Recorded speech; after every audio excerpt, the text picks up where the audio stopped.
Good afternoon. We're going to receive an offering.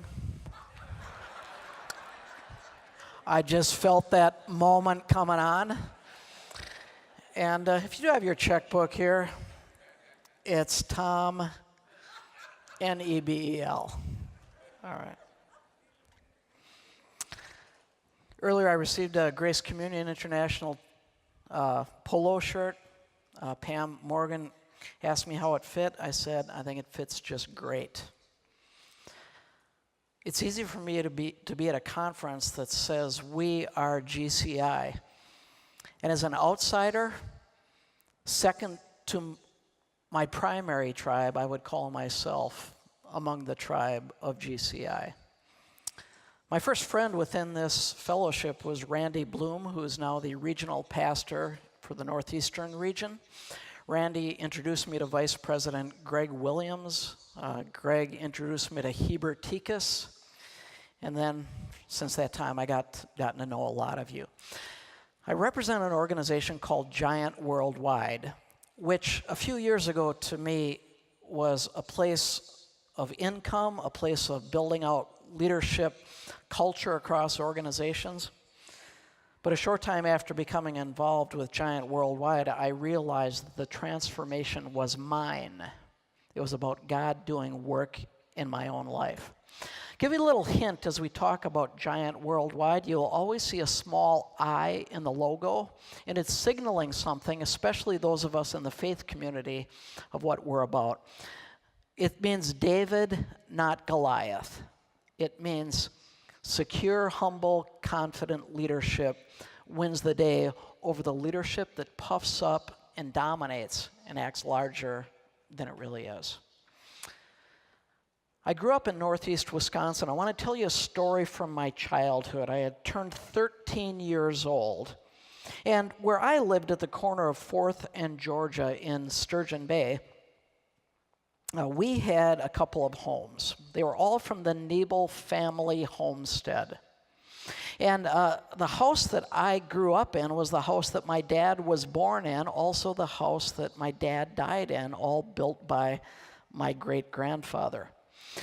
In one house on the corner, it was divided into 3 separate apartments, and the apartment in the back was occupied by a friend of mine whose name was Johnny Gregg. Johnny was always the old guy. I was a boy and then a young man and a teenager. And when I turned 13 years old, I came back from school, and my mother told me that Johnny had a birthday gift for me, and I needed to go around the house and go up to his little 20-foot by 20-foot efficiency apartment and receive my gift. Well, I'd taken that trip many times. I went out the side, I went down the sidewalk, I went up the stairway, and I looked into Johnny's apartment.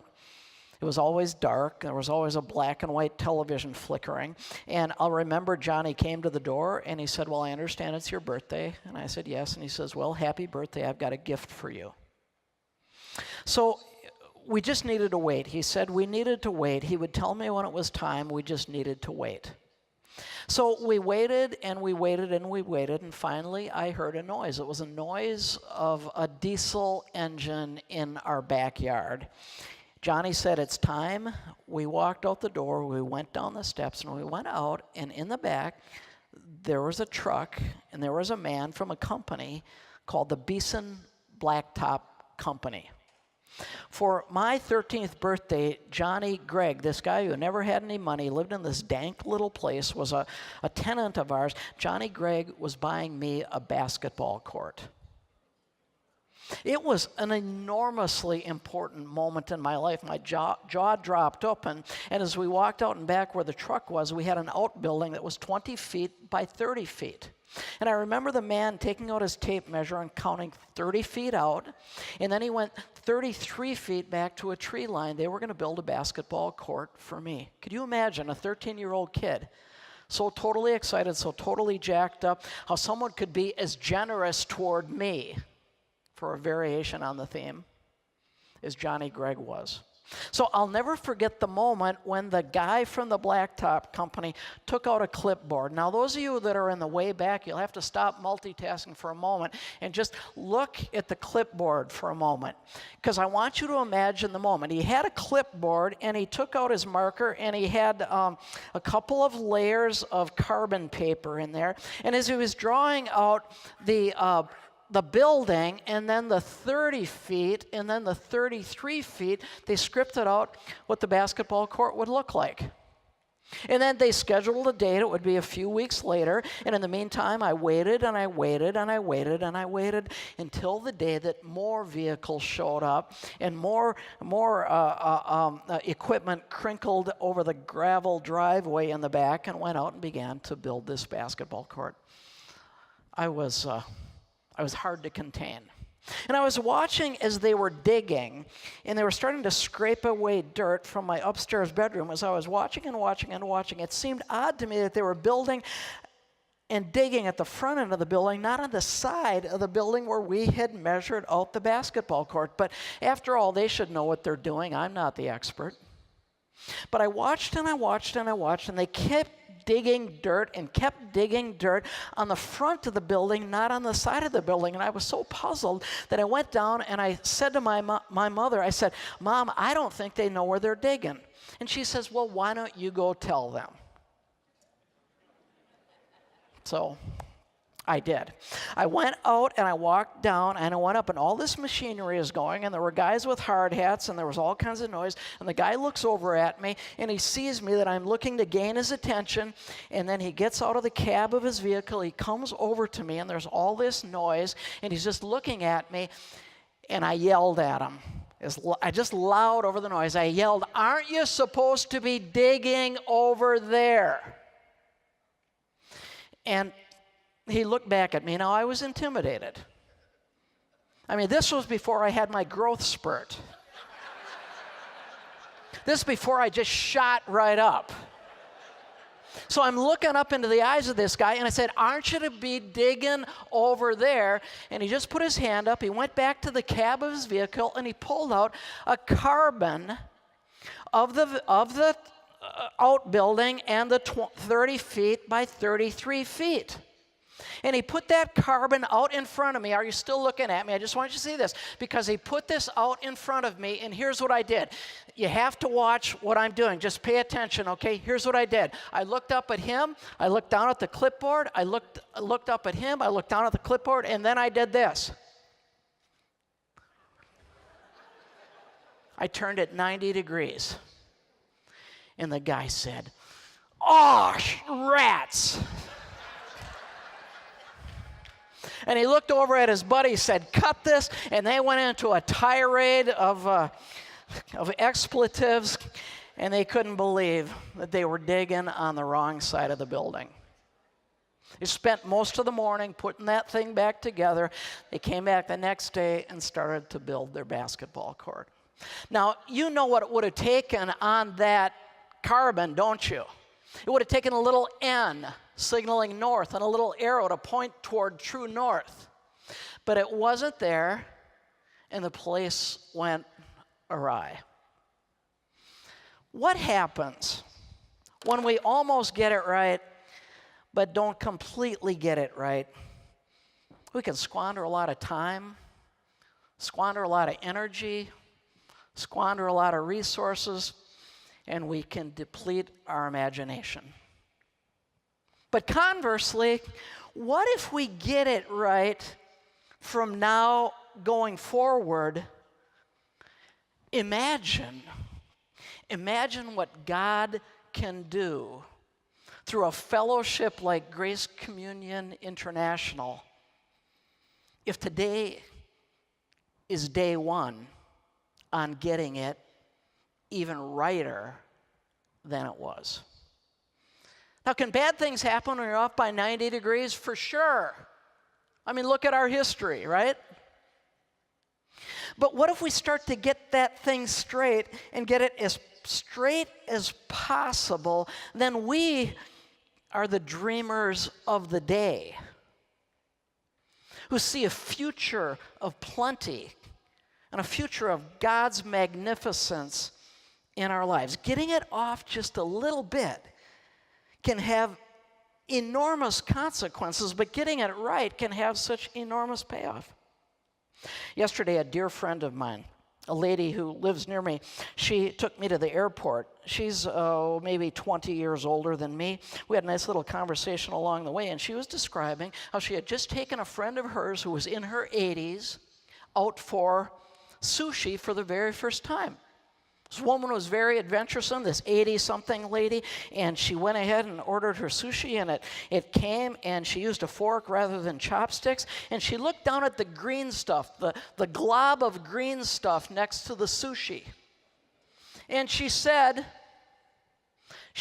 I love guacamole. And she put that in her mouth. We can get it off just a little bit, and it can have enormous consequences. But if we get it right, we are the dreamers of the day. Let's go back 1,000 years before the time of Christ.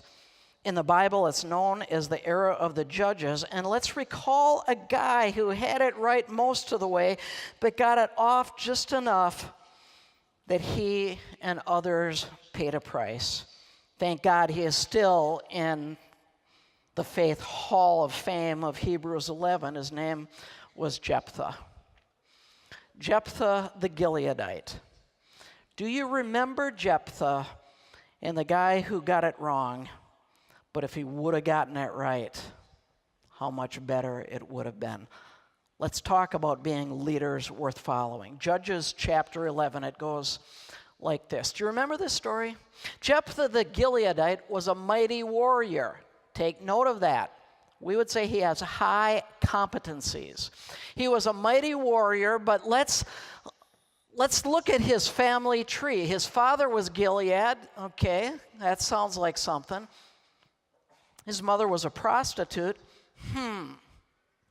Gilead's wife also bore him sons, and when they were grown up, they drove Jephthah away.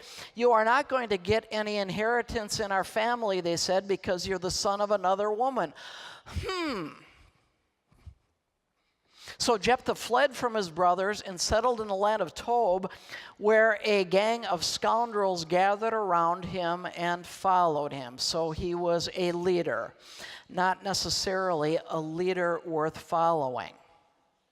I'm going to suggest that zeal for God without a knowledge of God and a knowledge of self can lead to dangerous situations.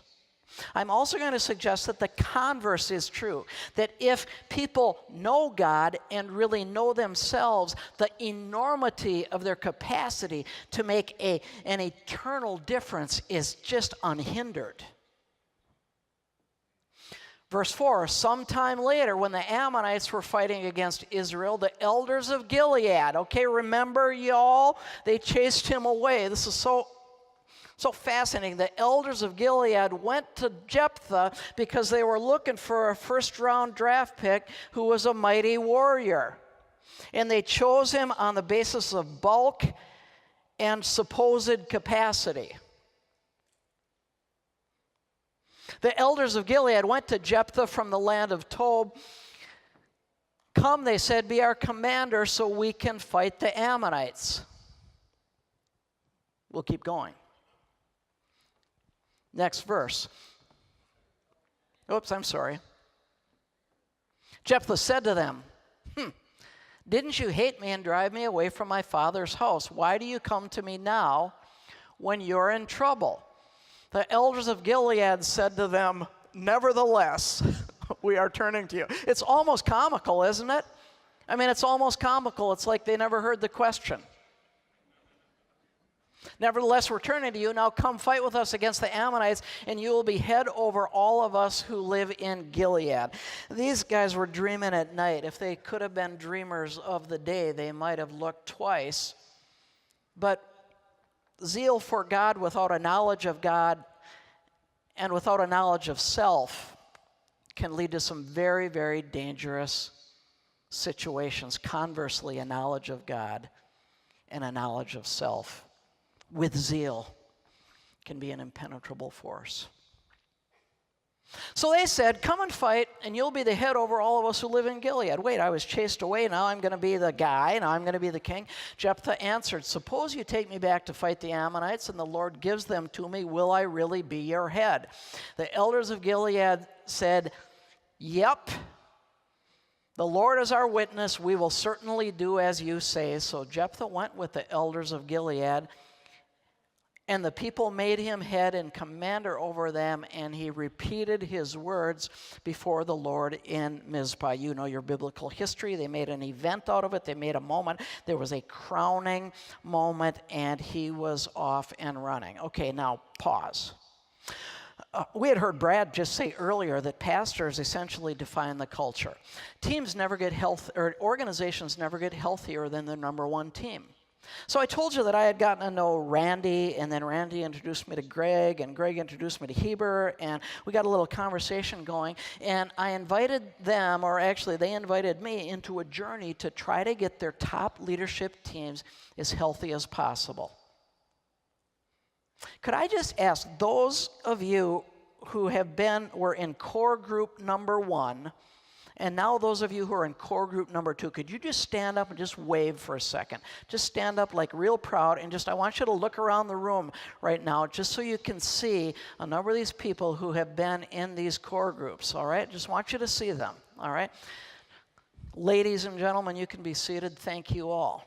Okay? But what we had here was an organization that was desperate for something to happen. They took the first sexy warrior along the way, and off they ran, and they were hoping to gain victory. Now, we're going to skip a whole lot of verses. Jephthah did try diplomacy, but the diplomacy was only taking it so far. In fact, from the Ammonites, he eventually just heard crickets.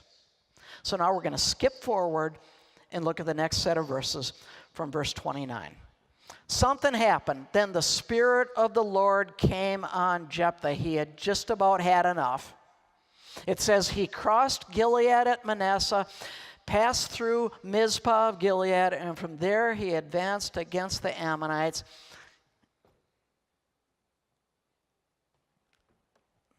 Zeal for God without a knowledge of God and a knowledge of self can lead to dangerous situations. And Jephthah made a vow to the Lord, if you give the Ammonites into my hands, whatever comes out of the door of my house to meet me when I return in triumph from the Ammonites will be the Lord's, and I will sacrifice it as a burnt offering. All right. When we don't understand ourselves and our insecurities are at their highest, we can make some very, very devastating choices.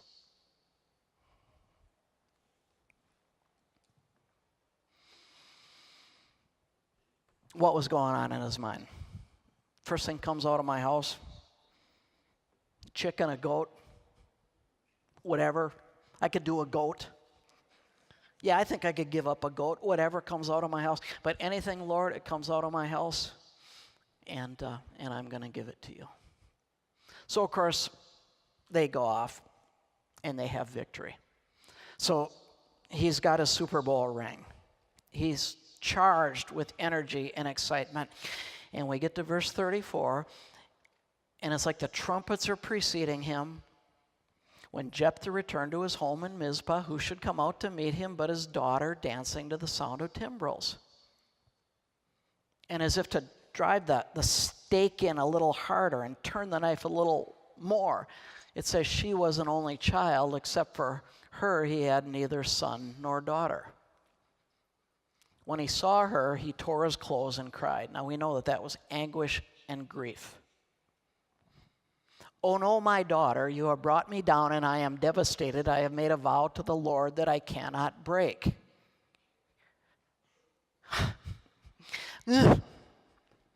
Oh no, my daughter, you have brought me down, and I am devastated. We have a term for that, don't we? Projection. You, not me. You, not me. You, not me. By the way, I have a black belt in you, not me. You know, it was only about 5 years ago on my journey that some people in Giant put a mirror up to me and said, tell us what you see. We can pull broccoli out of your teeth if you'd like, or else you can look in the mirror. So these core group people, and now several other, there's nearly 50 now in GCI that quietly behind the scenes have been going through a process of really looking at themselves. And if you talk to any of these people, they will tell you it's been a remarkable journey. In fact, I love a statement that one core group member said to another at the end of the 24 months. He said, you know what? Coming into this, you were the smartest guy in the room, and you still are, but now nobody needs to know. In other words, you don't have to tell us anymore. You don't have to show us anymore. Something's happened in you. You're a secure, humble, confident leader. David, not Goliath.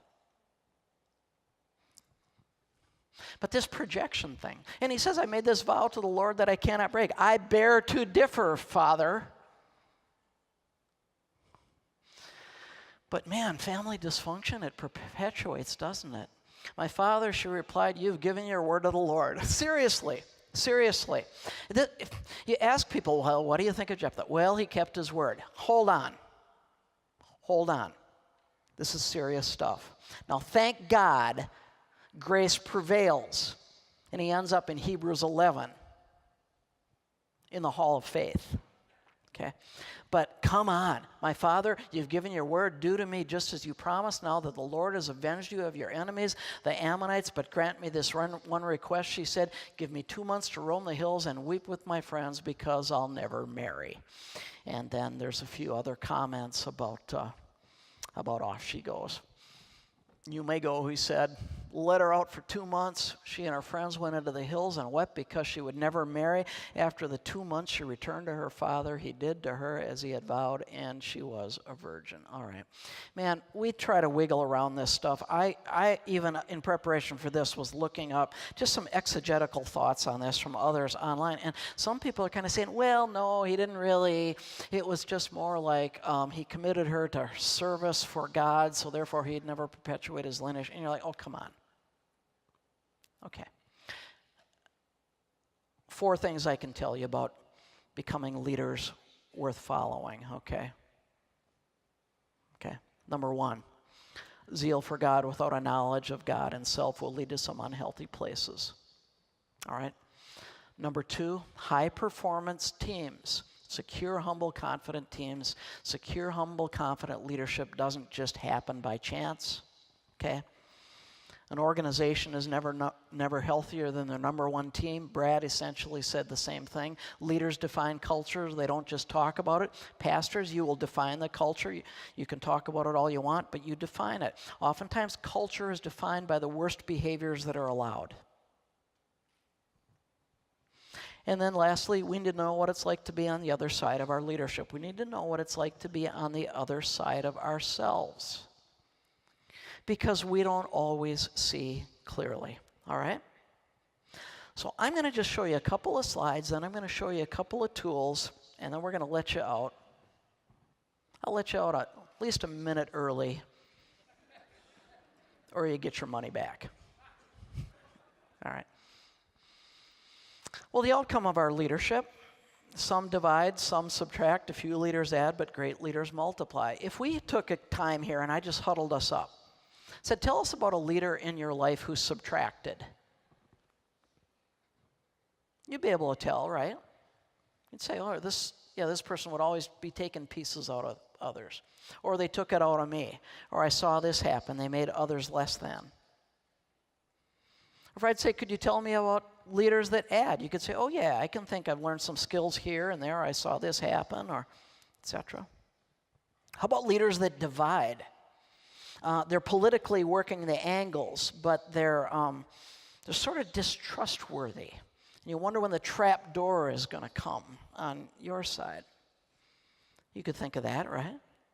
And then you probably could think of leaders that multiply. They're the great ones that have multiplied good things into future places. All right.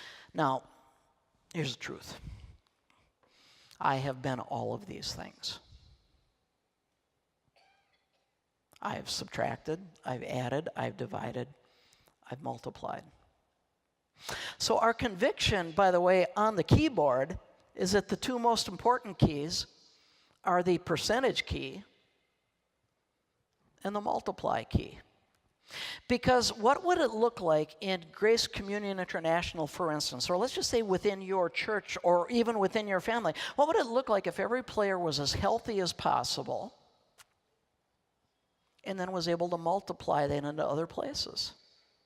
Now, we know we're constantly multiplying. In Jephthah's case, he was multiplying some kind of something that allowed his daughter to say, okay. But we know that if we are as healthy as possible and we multiply it to other places, our zeal for God, our knowledge of God, our knowledge of ourselves can lead to an amazing future with our eyes wide open. We can be dreamers of the day. So I want to show you a few tools. These are visual tools that help you understand what we've been doing, and some of this is going to be immediately multiplied into your own life. But I want you to see behind the curtain what we have been doing in this season over the last couple of years, now with about 50 leaders, many of whom are in this room, is that we've been developing a common language. I know some of this is hard to see way in back, because if you have common language, you can perpetuate cultural growth. We have language that is endemic to GCI, but we also have language within a leadership context where we can say things like, hey, Greg, could I bring you a challenge? Or, hey, Pam, I need your support right now. Or, Heber, when you said that, were you provisional, were you plan, or were you promise? Okay, so we're learning to use a common language.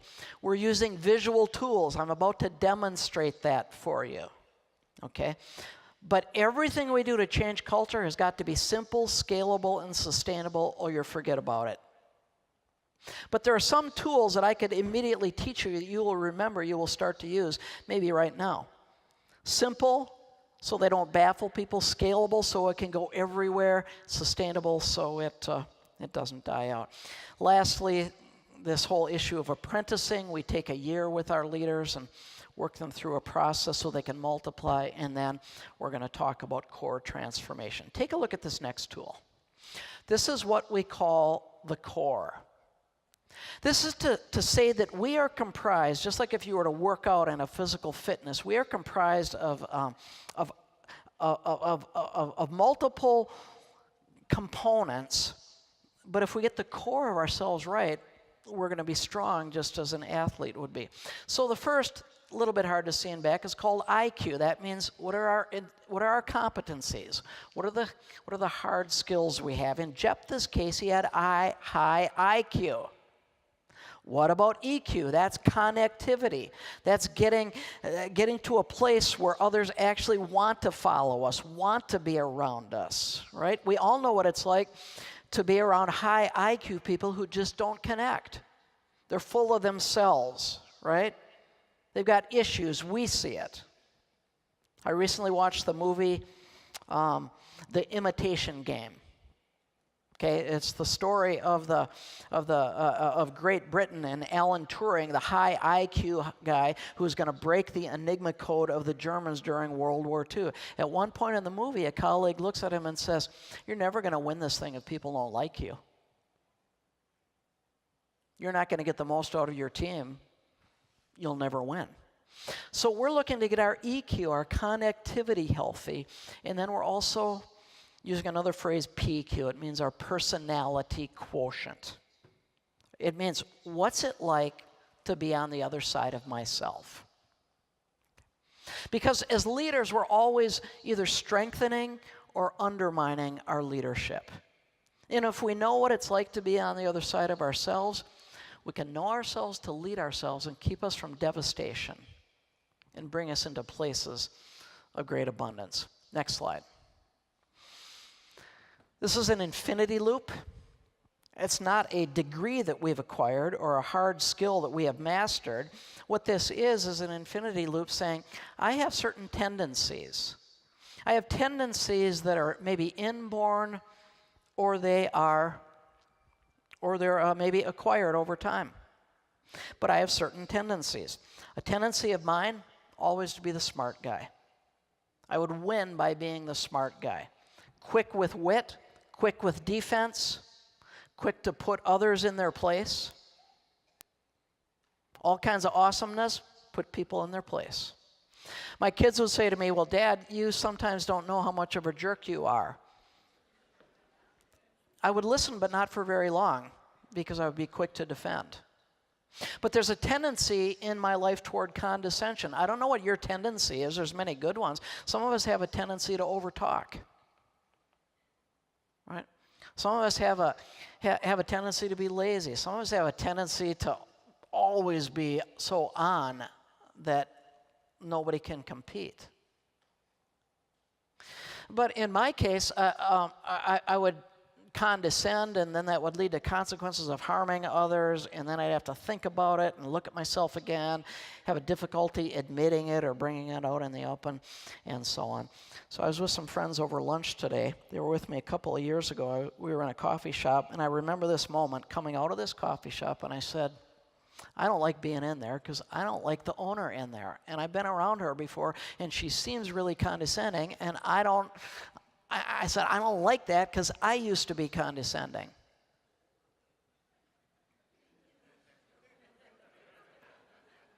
And that's exactly what they said. And I said, you're right. I've got condescending tendencies, all right? So I'm going to bring you through some of these slides. So knowing ourselves to lead ourselves, these are maybe the two most important I just want you to pay attention to. And these are all available. I mean, we want you to be multiplying and using. But here's what we're saying, is that we have these circles of influence, these places where we influence others and ourselves. It's our families, and it's ourselves and our families and our teams and our organization, maybe our church, and our community at large. But did you notice something?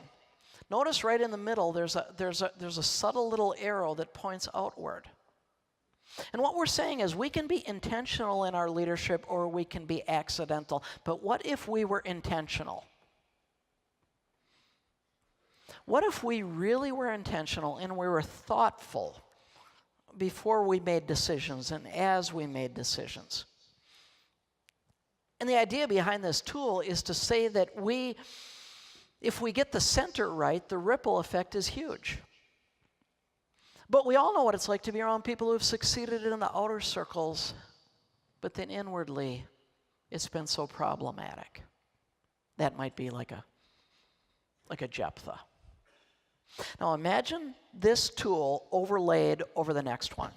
And this is the fundamental tool that we use in Giant, and you're hearing more and more of this around Grace Communion International.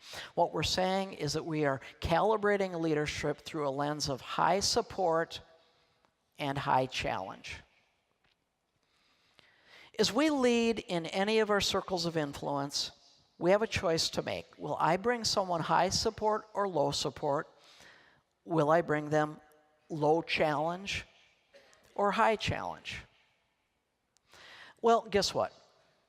This is built on the person of Jesus, and you can guess that what we're shooting for is to become liberating leaders, those that bring high support and high challenge. It's green for a reason. It means empowerment and opportunity. It's built on the person of Christ. We know biblically we talk about grace and truth. High support, high challenge. Every time you see Jesus, he was bringing support and bringing challenge. Look at every story in the Gospel of John, you'll see that that's true. But we know that none of us are naturally high support, high challenge people. We have tendencies, either toward that bottom right quadrant or the upper left quadrant. Bottom right is dominator. It means high challenge, low support. If you rewind a few decades in Grace Communion International, you know what we were. All right? And a lot of your people in your churches, they go off to work every Monday morning like they're driving up to Dracula's castle because they're going into places of domination. Upper left hand is protector. As I've talked to leaders here at GCI, we feel that perhaps we had a dominating culture, and then for a while we slipped into protecting, meaning we'll bring you support but not challenge. So we might even shrink back from things like stewardship and generosity and bringing others challenge because we don't want to dominate. Now, my nature is more protector. So I'll let things ride and let things ride and let things ride and let things ride, and then I'll get angry and it'll blow up. Or I'll work the angles and back and I'll say some things about people that I would never say to their face, but I'll have water cooler conversations about them. So it becomes protector, a place of trap doors and insincerity, right? A place of private lies and quiet lies. And abdicating, bottom left, is gray and lifeless. Means it's apathy. It's just kind of showing up and getting a paycheck, but not ever bringing support or challenge. Now, I'm not sure what your story would be, but do you remember the previous slide? In fact, Stephen, go back to the previous slide. We can bring ourselves support. We can bring support and challenge in any of these circles of influence. So, for instance, now go forward just the slide back to the support challenge matrix. See, some of us today would be dominating ourselves, giving ourselves all kinds of challenge but no support, not caring for ourselves, not living in places of abundance, dominating ourselves. Working all day long, just dominating ourselves. We might dominate ourselves today, but we might be liberating our family. Okay? And we might be dominating ourselves, liberating our family, and abdicating on our team. Right? And we could be liberating, our organization, and we could be dominating, our community. There's all kinds of ways that this can work. But could you imagine, as dreamers of the day, could you imagine that if we were comprised as a fellowship of people who always were bringing support and challenge? I will tell you this. You've had a fascinating history. In fact, I no longer say you, because I proudly wear this shirt. I say we have had a fascinating history and a most redemptive history. And I will say the eyes of so many denominations are on us right now, because what is quietly happening, and it is increasing in measure, is others are seeing that we are being committed to support and challenge. And if that's the case, if that culture continues to develop, the sky is the limit. And as they say, anyone can count the seeds in an apple, but only God can count the apples in a seed. So we'll go to the next slide. When we talk about liberating, we talk about fighting for the highest possible good of the lives that we lead. So we're asking ourselves, do I need to speak truth right now? Is there a leadership behavior that is undermining someone's influence? Is there a skill to develop? We're asking that as liberators. We'll go to the next slide. And along the way, we're refusing to be stopped by self-preservation.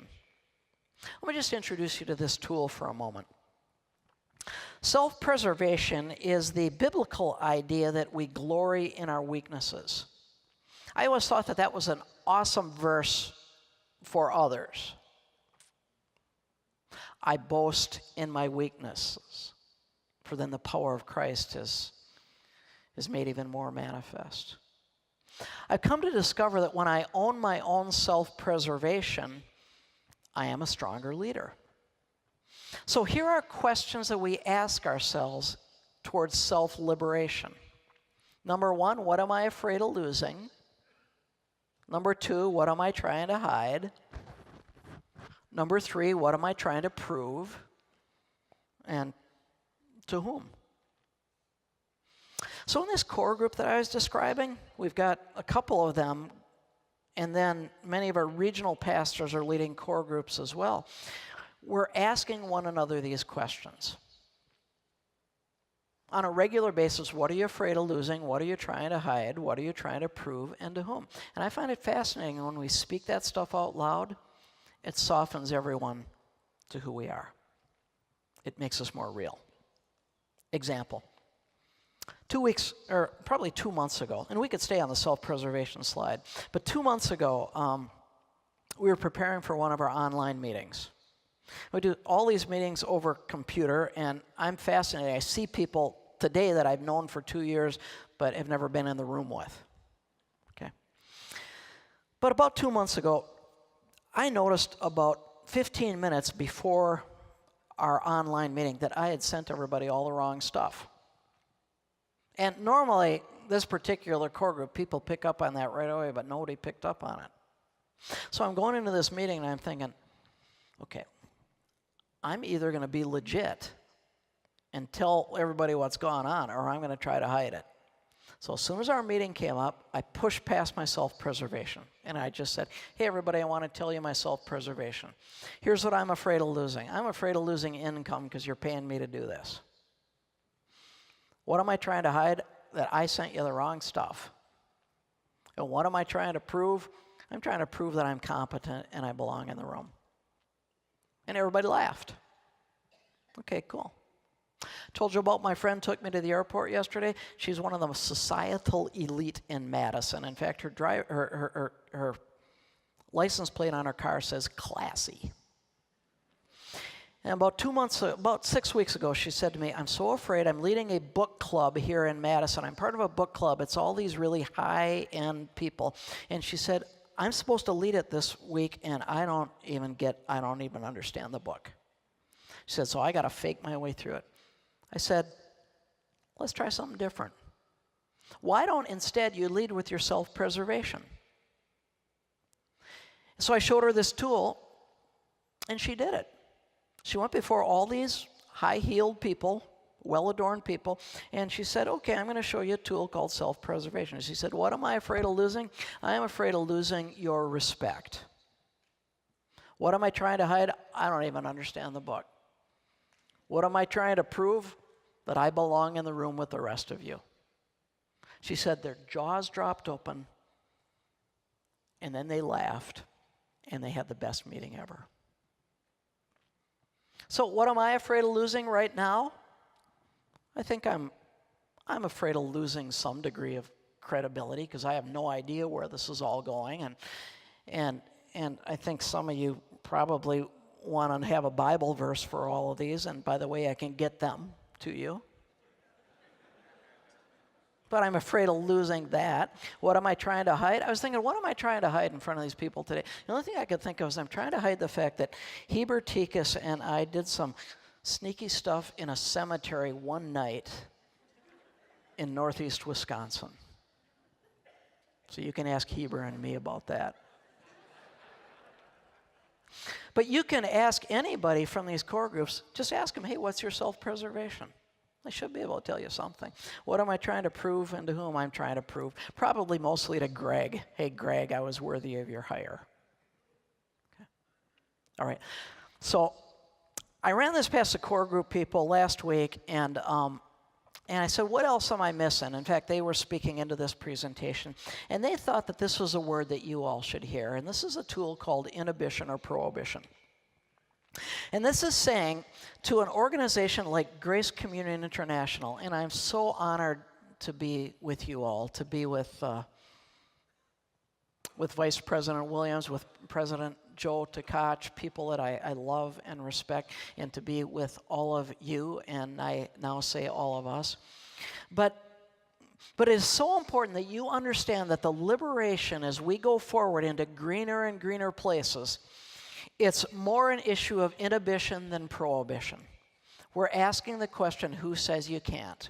And you need to realize you will continue to hear more and more that you are not held back by a hierarchy that is going to hold you and form you and push you into only one prescribed mode. This is the genesis. We are the dreamers of the day. And the capacity to do things that go well beyond our imaginations is magnificent. We're nearing the end. We'll go to one more slide. You'll hear this continually out of our office. You'll continue to hear that we want to be a culture of high support, high challenge, and grace always. Pay attention to those words. All right? So I want to mention to you since we've been mentioning our workshops tomorrow, there's going to be some wonderful opportunities. For any of you that are going to be attending my workshop tomorrow or the next day, we're using a construct called the 5 voices of a team. It's a quick way to understand one another and to honor one another and to speak with clarity to one another. It fits right into our desire to be high support, high challenge, and grace always.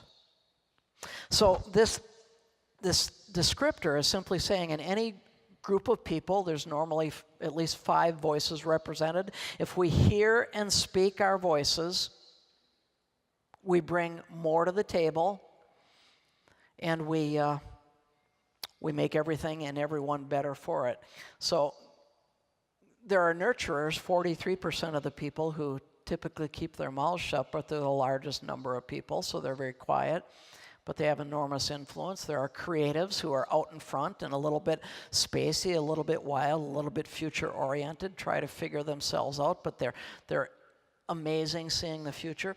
Guardians are the one that are typically skeptical, and they hold the checkbooks and they say, we want to protect the past. Nurturers want to protect people. Guardians want to protect the organization. Connectors are the ones that are out there making deals, making relationships happen. A lot of buzz, about 11%.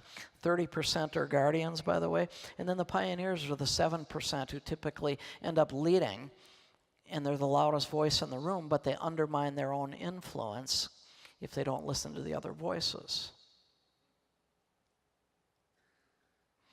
So if you are part of that, I just want to invite you, if you have a chance to get online, to take the 5 voices inventory. And I know some of you are using this in your churches already, but if you go to the number 5voices.com, it'll give you a chance to start to take a look at how you are wired and how you can speak and hear effectively to others. All right. Knowledge of self and knowledge of God combined with zeal brings us to imaginative, amazing places. But a zeal for God without a knowledge of who He is and a knowledge of who we are can lead to danger.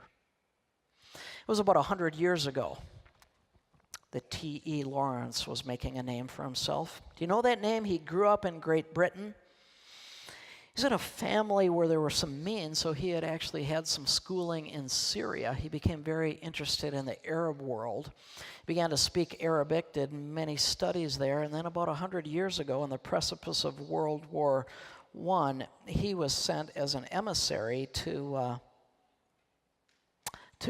address the Arab revolt.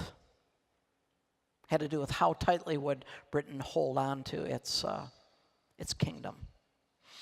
T.E. Lawrence, we know him as Lawrence of Arabia, eventually became an advocate for Arab independence.